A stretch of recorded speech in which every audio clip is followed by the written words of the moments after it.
नमस्कार दोस्तों, अभी तक हम मीना कुमारी की दास्तान के 3 पार्ट सुन चुके हैं और अब बारी है उनके अगले पार्ट की। अगर यूँ देखा जाए तो मीना कुमारी की ज़िंदगी एक फ़िल्म की तरह गुज़री।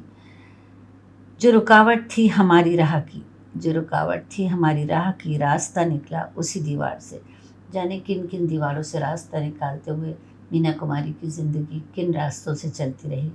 चलिए आइए, आज उन्हीं रास्तों की दास्तान सुनते हैं। अल्फाज की दुनिया के दोस्तों, मैं ममता तिवारी, एक कवि, लेखक, समाज सेवी, व्याख्याता, यूट्यूबर, इंस्टा पे 13-14 किताबों के साथ एक डायरी, 2 आलेखों का संग्रह लिए एक माँ, एक हमसफ़र, दोस्त, मददगार, बाहें फैलाकर अपनी दुनिया में आपका स्वागत करते रोज़ पूछती हूँ, और क्या कह रही है ज़िंदगी।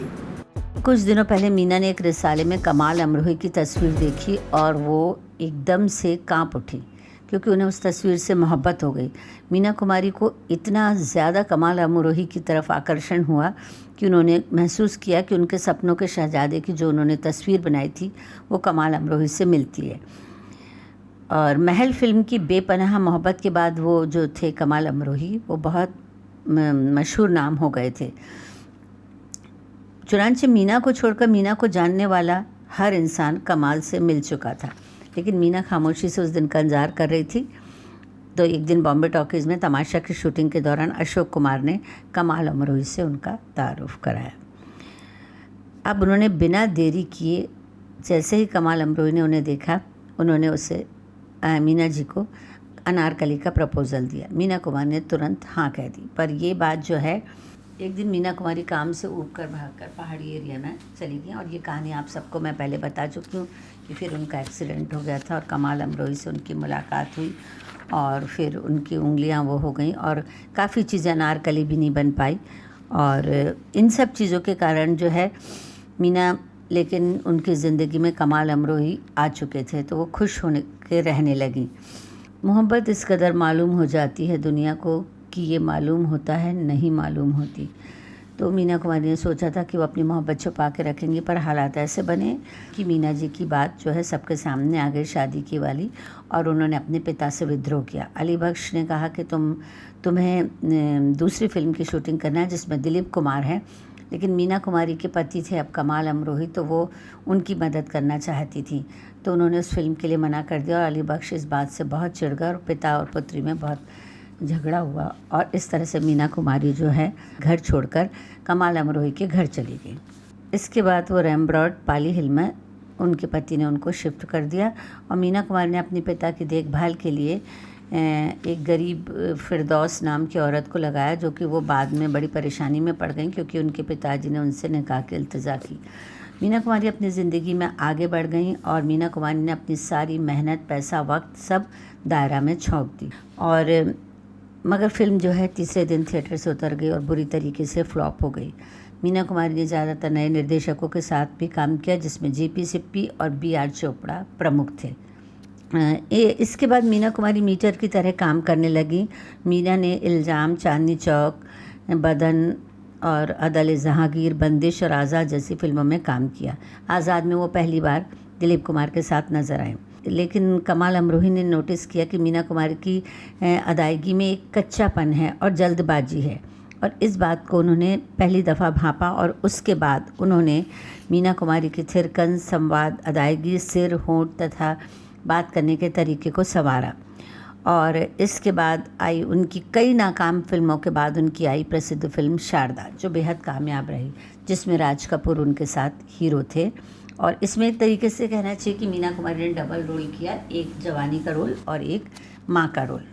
हालांकि ये बात हम लोग पिछले उसमें देख चुके हैं कि कमाल अमरोही ने उन पे शर्त रखी थी कि वो फिल्मों में काम नहीं करेंगे, और किया तो कुछ शर्तें थी उनकी। और इसके बाद जब मीना कुमारी उन शर्तों के साथ उन्होंने काम नहीं किया, और उनकी प्रदीप कुमार के साथ भी जोड़ी खूब जमी, और फिर उसके बाद पूरी तरीके से कमाल अमरोही यहाँ आ गए, तो अब मीना कुमारी उनसे चीज़ें छुपाने लगी थी। तो फिर एक दिन दोनों में झगड़ा हुआ। उन्होंने कहा था कोई भी नहीं आ सकता मीना कुमारी के ड्रेसिंग रूम में, लेकिन मीना जी अपनी मर्ज़ी से लोगों को ले जाया करती थी। और हालांकि उनको ट्रेजेडी क्वीन का खिताब जो है फिल्मी पत्रिका ने दिया था, लेकिन वो एक संपूर्ण अभिनेत्री थी। उन्होंने 2 कॉमेडी फिल्मों में भी काम किया। इसलिए दिल अपना और प्रीत पराई जो है वो तो दायरा तो नुकसान हो ही चुका था, पर दिल अपना प्रीत पराई रिलीज़ करना उनके लिए ज़रूरी था, क्योंकि फिल्म रिलीज़ हुई और सुपर हिट हुई। अब किसी पश्चिमी दार्शनिक का कथन है कि जीनियस इंसान के बारे में लोगों को पता होना कि वह जीनियस है, बहुत अच्छी बात होती है, मगर जीनियस इंसान को भी तो ये पता होना चाहिए कि वो जीनियस है, यही पतन का कारण होता है। कमाल अमरोही के साथ यही बात थी, और इतने सारे इल्म फ़न के बाद भी अनारकली, आखिरी मुगल, मजनू, रहा जैसी फिल्में बन ही नहीं पाईं, और पाकीज़ा तथा रज़िया सुल्तान जैसी फिल्मों ने निर्माण की देरी में नए रिकॉर्ड बना दिए। इसी समय बीच में साहिब बीबी और गुलाम जब बनी, बिमल रॉय ने बनाई थी, और उनको जो है सरकारी तौर पर बर्लिन जाने का मौका दिया गया। ये मीना कुमारी की ज़िंदगी की बात हो रही है। देखिए, बर्लिन जाने के लिए देखा गया कि वो अकेली नहीं जा सकती, तो उनके पति का भी टिकट आया, पर उनके पति ने कहा कि इसमें मेरा कोई रोल नहीं है, इसलिए मैं नहीं जाऊंगा, और इस तरह से मीना कुमारी जाने से रह गई। धीरे धीरे दोनों पति पत्नी में काफ़ी झगड़े होने लगे। मीना कुमारी ने फिर एक मर्सिडीज़ खरीदी, कमाल अमरोही ने उसमें बैठने से मना कर दिया। नींद ना आने की आदत नोटिस की कमाल अमरोही ने, तो डॉक्टर को बुलाया, तो डॉक्टर ने उन्हें ब्रांडी देना शुरू किया, जिससे उनको नींद आने लगे। पर ये बात बहुत ख़तरनाक साबित हुई। धीरे धीरे मीना को शराब की लत लगने लगी, और कमाल अमरोही ने नोटिस किया बाथरूम में डेटॉल की शीशी में भी वो शराब रख के पीती थी।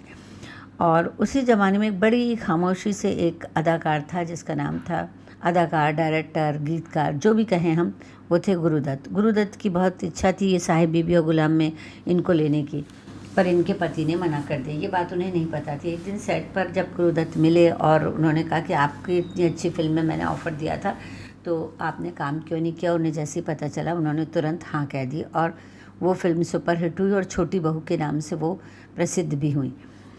और जब ये मतलब कहना चाहिए कि इसमें इतना बड़ा रिकॉर्ड कायम किया गया कि उन्हें जो है 3 अवार्ड मिले, और फिल्म फेयर अवार्ड में भी उन्हें नामजद हुई, और उसके बाद उनके साहिब बीबी गुलाम, आरती और मैं चुप रहूँगी, ये 3 नाम फिल्में जो हैं उसमें नामजद हुई थी।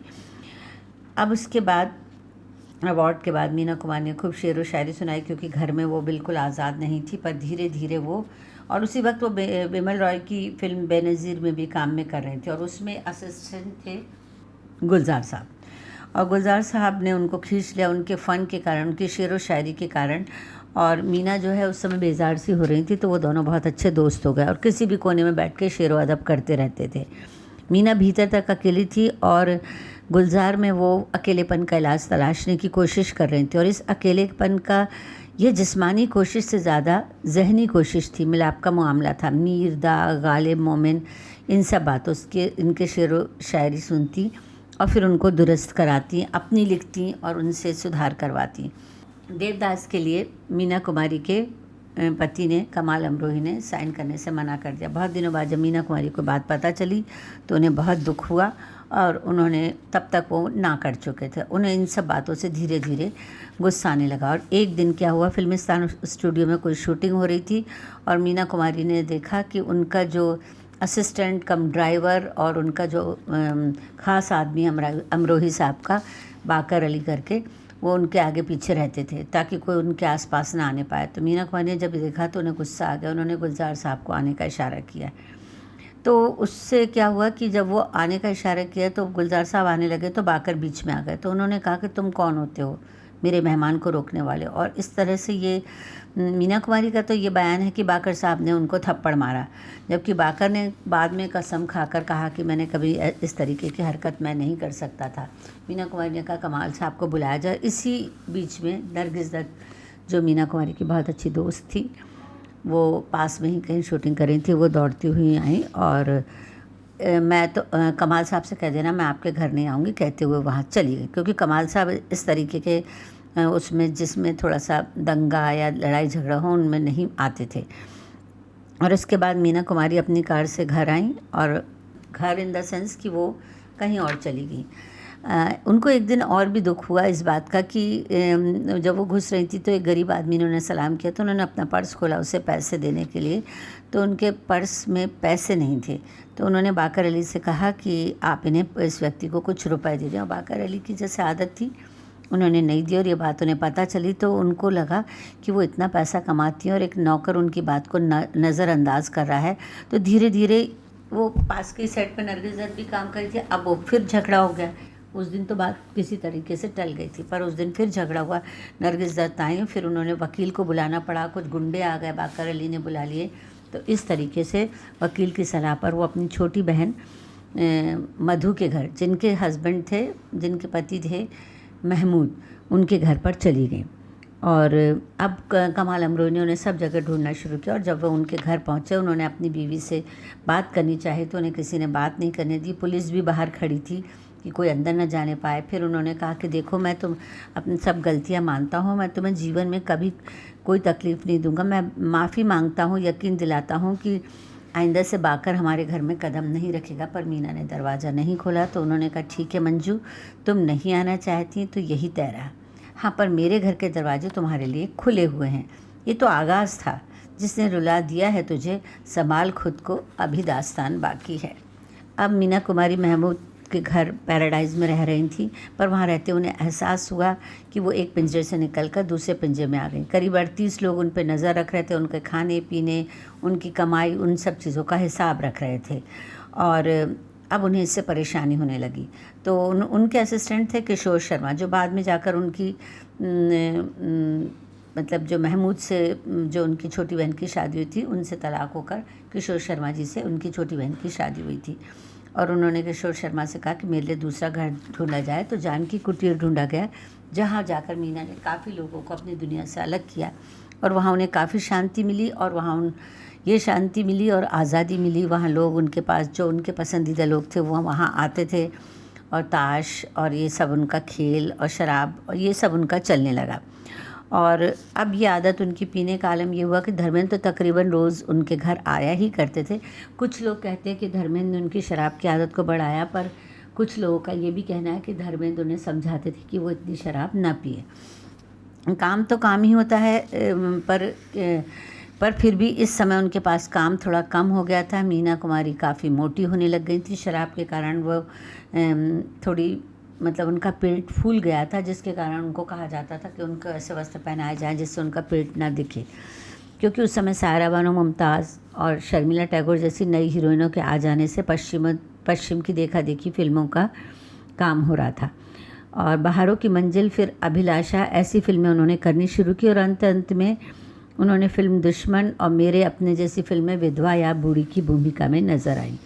तो और वो इतनी बीमार रहने लग गई कि अब धीरे धीरे उन्हें एक दिन घर में ही चक्कर आया। डॉक्टर शाह उनके डॉक्टर हुआ करते थे और उनको लंदन भेजने का इंतज़ाम किया गया और वो नहीं जाने को तैयार थी, पर नरगिस दत्त ने उन्हें समझाया और फिर वो लंदन चली गई।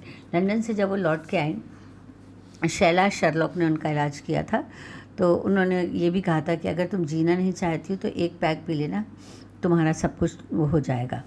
अब तक मीना कुमारी को सब ट्रेजिडी क्वीन बुलाने लगे थे। एक तो उनकी अदा में ही दर्द भरा था और दूसरा उनकी फ़िल्में भी ऐसी थी। हालांकि उन्हें तकलीफ़ होती थी कि हमेशा दर्द भरी फिल्में बनाई जाती। जब वो वहाँ से लौट कर आई लंदन से, तब वो 35 पार कर चुकी थी और तब उस समय शोभना समर्थ और नसीब बानो की बेटियां तनुजा और सायरा बानो ने फिल्म चांद और सूरज, अप्रैल फूल में स्विमिंग सूट पहनकर शूटिंग की थी। अब लोग उन फिल्मों को देखने लग गए थे और उस समय नरगिस काफ़ी पहले ही फिल्में छोड़ चुकी थी और मधुबाला बीमारी के कारण फिल्में नहीं कर रही थी। पर मीना कुमारी को पारिवारिक कुनबे का पेट भी भरना था, इसलिए उन्होंने कहा, एक साक्षात्कार में कहा भी था कि वो अब थक रही हैं, लेकिन मेरी जिम्मेदारियां ख़त्म नहीं होती। अब उनके दरमियान हम देखें तो उस समय उनके पास जो है 7 फिल्में थी, जिसमें सिर्फ वो एक फिल्म में हीरोइन थी, बाकी सब में उनके बड़े छोटे छोटे से रोल थे। और अब उन्हें अपने रिश्तेदारों के साथ बहुत समस्या होने लगी थी और इनकम टैक्स वाले उनके पीछे पड़ गए थे। आखिरकार उन्होंने इनकम टैक्स के कर्ज को अदा करने के लिए अपना जानकी कुटीर को बेच दिया और एक छोटे से अपार्टमेंट में शिफ्ट हो गई। एकांत मीना को अब रास आने लग गया था और उनका कहना था कि मेरी फरियाद दूसरा ना सुने, तुम सुनो ए बुतों, खुदा ना सुने। मीना कुमारी की ज़िंदगी किसी भी पन्ने से कमाल अमरोही को अलग करके नहीं देखा जा सकता। कमाल से अलग होकर मीना मुकद्दर की हो गई तो कमाल भी दरबदर ही रहे। कोई ऐसा नहीं है कि वो बहुत फले फूले। और मीना कुमारी का चले जाना यानी कमाल अमरोही की फ़िल्म पाकीज़ा का रुक जाना था, क्योंकि उन्होंने तय करके रखा था कि पाकीज़ा अगर बनेगी तो मीना कुमारी की को लेकर ही बनेगी। अब कमाल अमरोही का ये कहना था कि पाकीज़ा के लिए मीना कुमारी फिर सोचें, और उन्होंने एक पत्र लिखा, बेहतरीन पत्र था वो, कि हम लोग किसी भी तरीके से इस फिल्म को बनाते हैं, अपने आपस के झगड़े को भूलकर हम इसमें किसी भी तरीके का आपस के संबंध नहीं रखेंगे, पर इस फिल्म का बनना बहुत ज़रूरी था। तो अब मीना कुमारी ने ये सोचा कि ये बात सच भी है, और जिस तरीके से वो गले तक कर्ज में डूबे थे, तो मीना कुमारी को और उस पर 40 लाख रुपए पाकीज़ा पे लग चुका था। अब शर्त ये आ गई कि मीना कुमारी ने जो शूट किया था वो ब्लैक एंड वाइट था, और अब जाहिर सी बात थी वो सब किया हुआ बर्बाद हो गया, और अब वो जो शूट होना था वो कलर्ड में होना था, क्योंकि रंगीन फिल्मों का ज़माना आ चुका था। और फिर उसके बाद मीना कुमारी ने उनके पत्र का जवाब अपने वकील से कुछ शर्तों के साथ भिजवाया था, पर वो कोई ऐसे ख़ास मायने नहीं रखती थी। पर मीना कुमारी बाकर अली या कमाल साहब या अपने कारणों के बारे में कभी कुछ नहीं कहना चाहती थी, वो कभी कुछ बोलती नहीं थी, बताती नहीं थी लोगों को। और मीना कुमारी ने कभी पाकीज़ा ना करने का मतलब ऐसे इनकार जैसा नहीं किया था, और ना अभी उन्होंने इनकार किया, और इस तरह से पाकीज़ा की शूटिंग शुरू हो गई। और जिस दिन मतलब वो शूटिंग के लिए पहुंची, कमाल अमरोही ने उन्हें पेड़ा खिलाया, और दोनों ने बड़ी मेहनत से इस फिल्म का काम शुरू कर दिया। पहले तो शुरू से ही पाकीज़ा जो है तमाम मुश्किलों में फंसती रही। फिल्म शुरू करते वक्त एक ज्योतिष ने बताया था कि ये फ़िल्म पूरी नहीं हो पाएगी, और उन्होंने कमाल अमरोही ने उस समय तक उनका शरीर भी बेडोल हो चुका था, बेनूर हो चुका, उनका चेहरा जो था उसको भी कमाल ने बड़ी खूबसूरती से संवारा, स्क्रिप्ट में रद्दो बदल करके अशोक कुमार के रोल को कम किया, और उनकी जगह दूसरे, पहले हीरो वो हुआ करते थे, उनकी जगह दूसरे हीरो के रूप में राजकुमार साहब को लिया गया। पद्मा खन्ना ने सारे उनके डांस के शॉट्स, मीना कुमारी कभी अच्छी डांसर रही नहीं, पद्मा खन्ना ने उनके पूरे डांस के शॉट्स दिए, और इसकी शूटिंग फिर दोबारा शुरू हुई। और वो इतनी भी सक्षम नहीं थी ना, आपको चलो दिलदार चले गाने में जो दिखता है उसमें मीना कुमारी की जगह पद्मा खन्ना चुन्नी ओढ़ के बैठी थी, और अल्लाह अल्लाह करते आखिरकार 1971 में ये फिल्म मुकम्मल हो गई। एक दिन की बात है कि खुर्शीद, मीना कुमारी, मधु तीनों अपने बांद्रा वाले फ्लैट में ताश खेल रही थी, तो मीना कुमारी ने कहा कि लगता है बाजी ये ख़त्म होने के इंतज़ार में मुझे मौत ही आ जाएगी। सबसे बड़ी बहन उन्हें मुन्ना कहकर ही बुलाती थी, तो उन्होंने कहा कि तुम आजकल अक्सर मरने की बातें किया करती हो, मुझे ये बिल्कुल अच्छा नहीं लगता। अगर मौत आनी होगी तो सबसे पहले मुझे आएगी, क्योंकि मैं तुमसे बड़ी हूँ। उन्होंने कहा नहीं नहीं, तुम दोनों पे बच्चों की जिम्मेदारी, ख़ानदान की जिम्मेदारी है। और उन्होंने कहा कि मैं वसीयत लिखना चाहती हूँ, और उन्होंने अपनी सारी वसीयत बांट दी। वसीयत में सारी बहन भाई रिश्तेदारों को बांट दी। बस उन्होंने कहा कि मेरी व्यक्तिगत डायरी, जिसमें मेरे जीवन के बारे में और कविताएं लिखी हुई हैं, ये श्री गुलजार सिने निर्देशक को दी जाएंगी, और उन्हें इन कविताओं को प्रकाशित करने का अधिकार भी होगा, और उसकी आय का जो चाहे वो कर सके। आप याद करिए, मुझे वो मीना कुमारी याद आ रही है जिसे शूटिंग के समय के लिए, जब वो बहुत छोटी नन्ही सी थी, तब उनको एक सीन के लिए रोने को कहा गया था। तब बच्चों को ज़बरदस्ती रुलाया जाता था, तो जब वो नहीं रो रही थी, उन्हें गुड़िया का बड़ा शौक़ था, गुड़िया से खेलने का, और उनके पास बहुत सारी गुड़िया थी, और जो भी बाहर जाता था उनके लिए गुड़िया लाता था। तो उनसे कहा था कि देख, तू अगर शूटिंग नहीं अगर तू रोएगी नहीं शूटिंग में, तो तुझे गुड़िया नहीं मिलेगी और चॉकलेट नहीं मिलेगी। उसके बाद मीना कुमारी ने उस सीन में इतना रोई, जबकि वो बहुत छोटी सी बच्ची थी। तो इस तरीके से उन पर बचपन से ही दबाव रहा। बस इसके बाद मीना कुमारी की तकलीफ़ बहुत बढ़ गई, और उनको ऑक्सीजन पे रखा गया। और उन्होंने अपनी बहन से, जब आखिरी समय था, उन्होंने कहा कि मैं अभी जीना चाहती हूँ, मैं मरना नहीं चाहती। फिर उन्होंने अपनी बहन से पूछा घर में कितने पैसे हैं, तो घर में सिर्फ 100 रुपये निकले। और लेकिन उसी वक्त जो है दुश्मन फिल्म के निर्माता प्रेम जी अपने जो मीना कुमारी के 10,000 रुपये निकलते थे वो लेकर आए। तो वो आखिरी बार फिर उन्होंने श्रृंगार किया, और उसके थोड़ी देर बाद ही मीना की हालत बिल्कुल बदतर होने लगी, और कमाल अमरोही को बुलाया गया। उन्हें इस बात का दुख है कि पूरी मुंबई को खबर हो चुकी थी, और सबसे आखिरी में उन्हें खबर दी गई। और फिर मीना कुमारी ने अपनी नाक से सांस, नली वगैरह सब फेंक दी थी, और बचने की कोई उम्मीद नहीं रही थी। और और वो जाना नहीं चाहती थी और वो एकदम खौफ में आ गई। एक मौत का साया जो है, जो सारी ज़िंदगी उनके चेहरे पर दिखाई देता था, ऐसा लगा था वो पैदा ही मौत का इंतज़ार करते हुए हैं। वो इतनी दर्द से भरी हुई लगती थी कि कोई उन्हें जो है एकदम हंसी खुशी वाले जो है कैरेक्टर नहीं देता था। तो इस तरीके से उन्होंने जिस मौत का सारी ज़िंदगी इंतज़ार किया, आखिरकार वो आई गई और सब इस तरह से देश की महान अभिनेत्री मीना कुमारी की कहानी ख़त्म हो गई। और हर कोई इस तरीके से रो रहा था कि जैसे वो ही मीना का सगा हो। सारी दुनिया, सारा देश, सब इकट्ठे हो गए थे और दिलीप कुमार जी भी उसमें आए। मतलब ये कहना चाहिए कि उनकी मैयत में कौन नहीं आया था। ज़रूर कमाल अमरोही वहाँ तक लेके उनका मन था कि वो जाएं, पर वो जा ना सके। और ये वो ट्रेजेडी क्वीन थी जो हमेशा ट्रेजेडी में उन्होंने अपना जीवन बिताया। और उन्होंने कहा था कि क्या लिए जाते हो तुम कांधे पे यारो, इस जनाजे में तो कोई भी नहीं है। दर्द है कोई, ना हसरत है, ना गम है, मुस्कुराहट भी अलामत है, ना कोई आह का नुक्ता और निगाहों की कोई तहरीर, ना आवाज़ का कतरा। कब्र में क्या दफन करने जा रहे हो, सिर्फ मिट्टी है ये मिट्टी, मिट्टी को ही मिट्टी में दफनाते हुए रोते क्यों हो। शुक्रिया।